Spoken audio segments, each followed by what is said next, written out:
Assalamualaikum warahmatullahi taala wabarakatuh. My name is Nur Hidayah binti Samsul. Hi, my name is Narsima.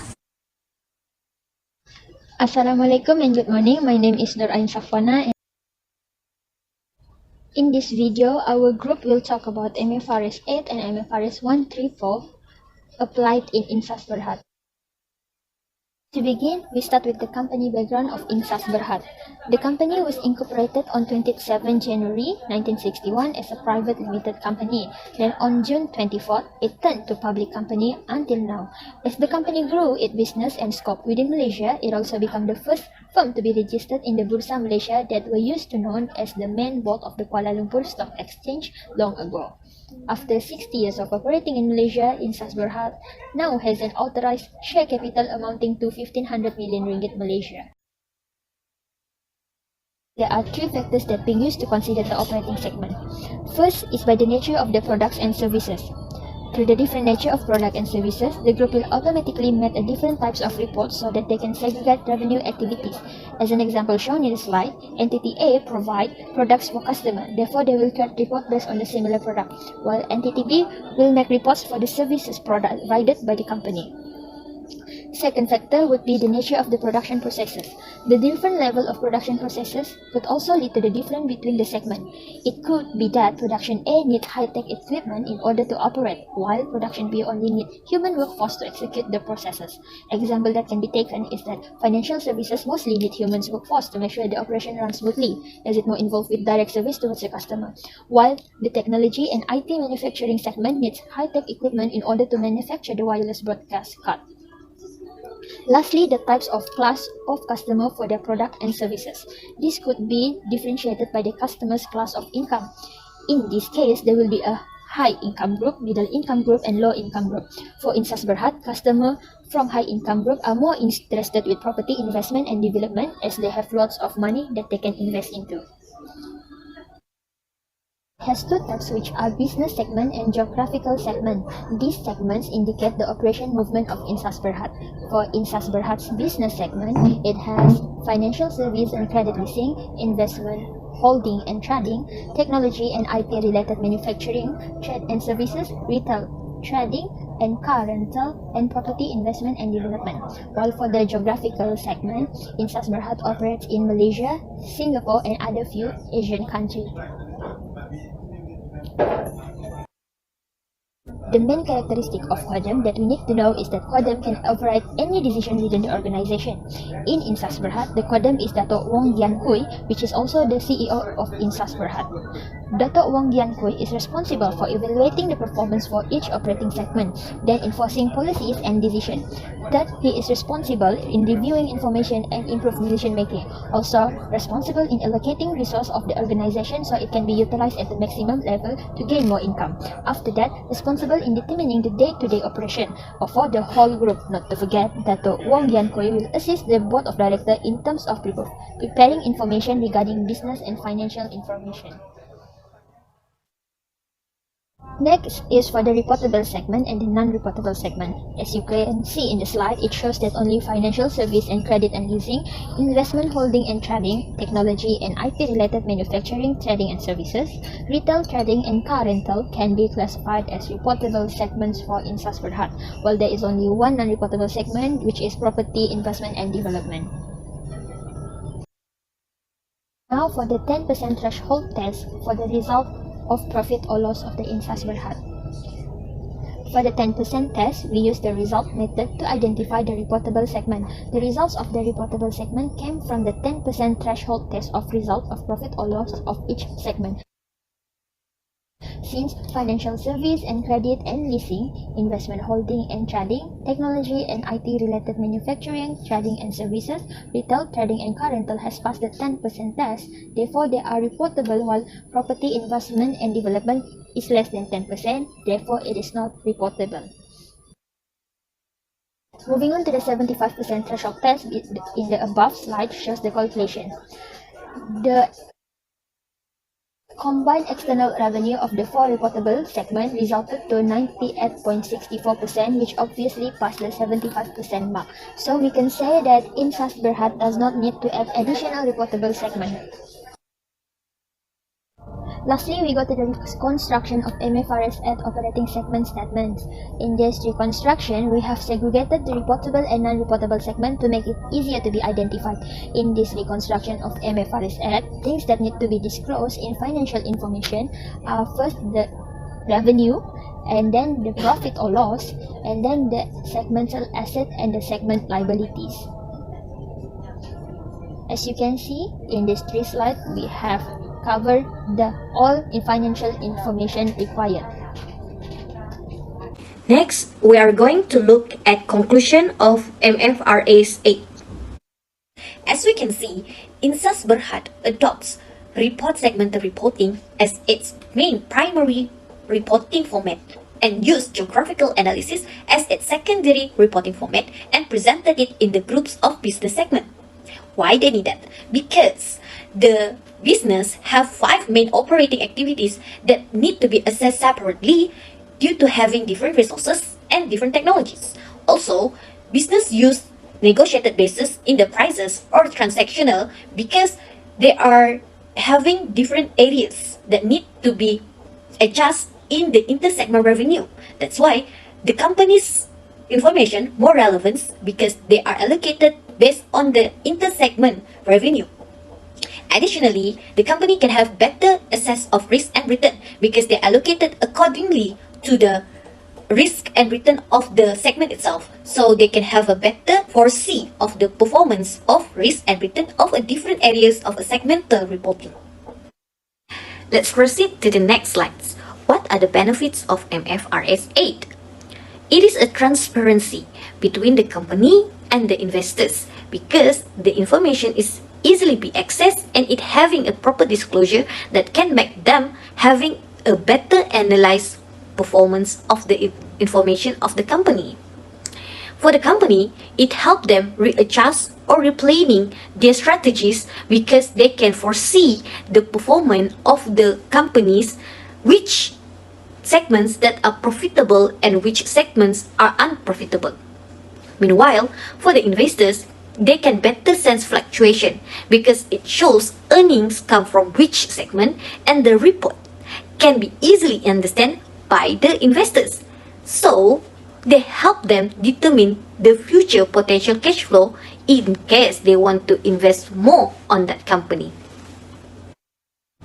Lastly, it's about disadvantages of MFRS 8, whereby the data can be manipulated easily because it is as a management's eye style whereby the managers can decide what platform or what amount or transaction that they want to be appear in the segmental reporting so that it can be a better look in front of the investors.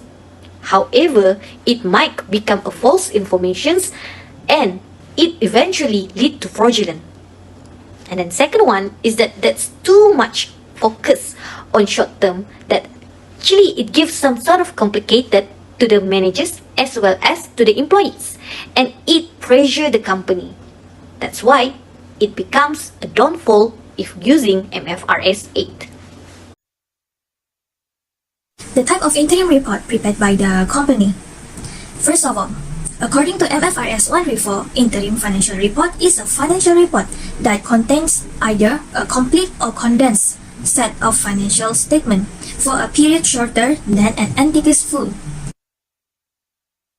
In the consolidated statement of profit or loss for the second quarter ended 31st December 2019, Insas Berhad prepared the interim financial report in condensed version.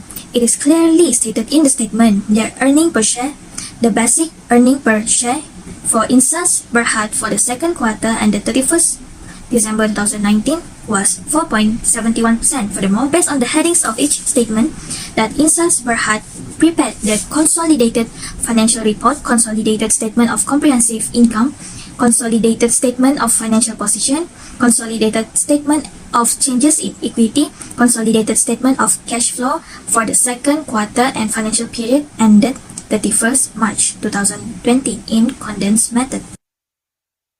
There are two methods on basis of preparation. The first method is integral method. This method will show an interim report period is an integral part of the annual period. The second method is discrete method, where each of the interim interval is a standalone reporting period.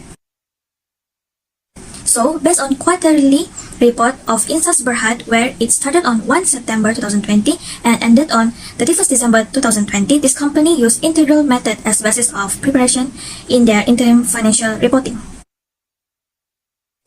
As you can see here, the company showed the financial report for the year ended 31st December 2020, and at the same time, the company also shows the second quarter for the year 2019.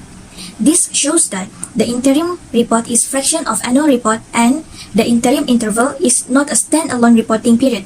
If the company incurred any expenses, the expenses will be allocated within quarters accordingly.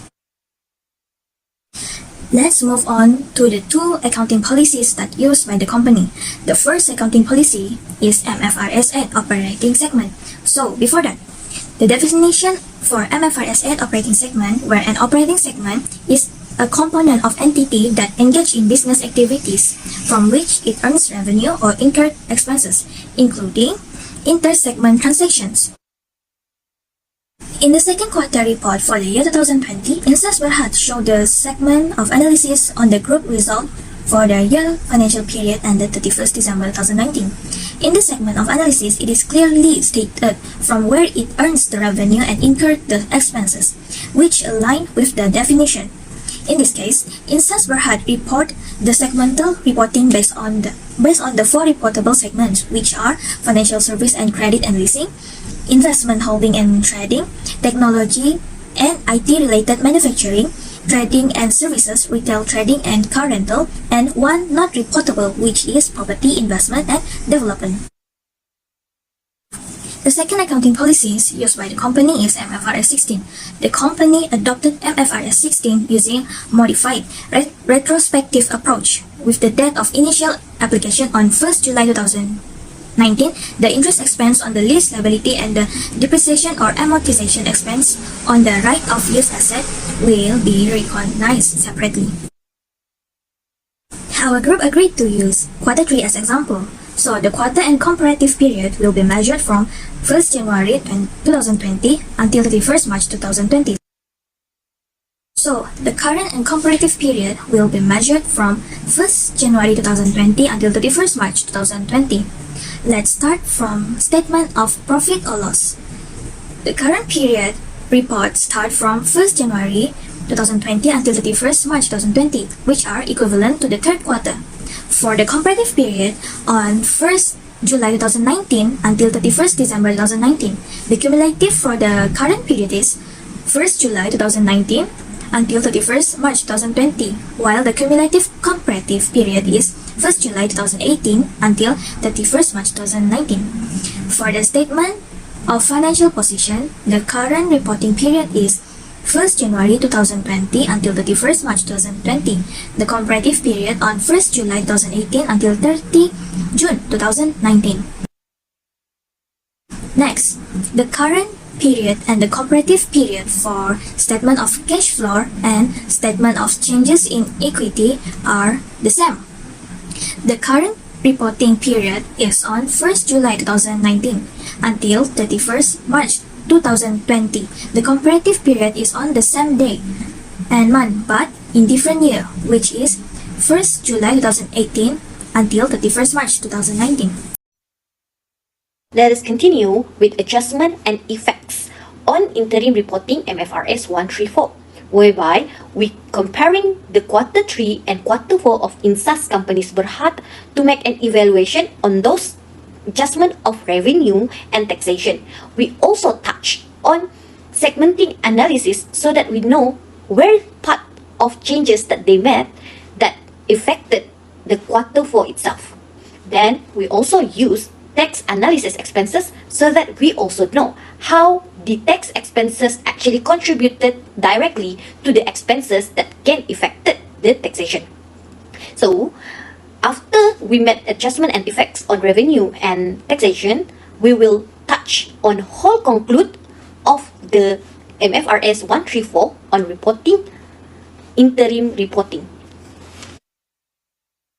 When we evaluate this report, on adjustment 1, which is revenue, we found that quarter 3 to quarter 4, there is a reduction of revenue of 45%, approximately 80 million to 44 million.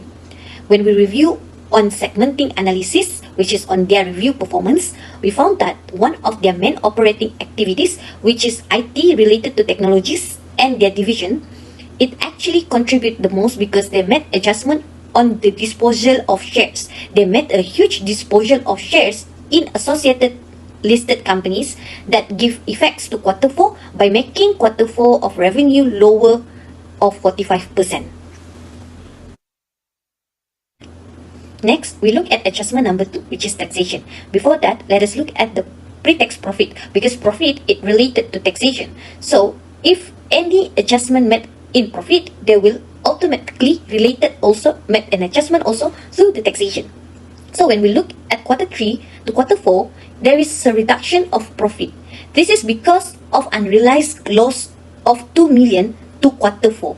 So actually, when we look at the profit and taxation, which is tax expenses, there is also reduction from quarter 3 to quarter 4, whereby it is made an adjustment because of unrealized loss and also because of high deferred tax expenses that give effects of lower tax expenses to quarter 4.